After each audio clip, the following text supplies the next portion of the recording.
మహాలక్ష్మి పథకం జిందాబాద్ అన్నట్టుంది కొంతమంది ఆడోళ్ళు చేసే పని. చూడుర్రి ఎంత చక్కదనంగా మైదాకు పెట్టుకుంటారో గిళ్ళు.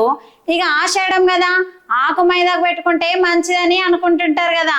కానీ అది పెట్టుకోనికి గిళ్ళకి ఏడ జాగ దొరకలేనట్టున్నది. బస్సులో కూర్చొని తీరిగ్గా పెట్టుకుంటారు. మరి ఇంటికాడ తీరలేదో లేకపోతే పేరెంటానికి టైం అవుతున్నదో గాని గిట్ల బస్సులోనే పెట్టుకుంటున్నారు. ఇక మొన్ననేమో ఆమె బస్సులోనే బ్రష్ చేసుకుంటా కానొచ్చింది. గిట్ల తాపకొట్టి కానొచ్చే వరకు ఈ ముచ్చట మీద అసెంబ్లీలో చర్చ దాకా పోయింది. ఇక దీని మీద మంత్రి పొన్నం సారు గట్టిగానే అరుచుకుండు. ఇదంతా బీఆర్ఎస్ సర్కార్ కావాలని అలా సోషల్ మీడియా నుంచి గిట్ల ప్రచారం చేపిస్తుంది అనగానే గుమ్మడికాయ దొంగలు ఎవరంటే భుజాలు ధర్మకుర్రు అన్నట్టు కయ్యిన లేచింది ప్రతిపక్షం.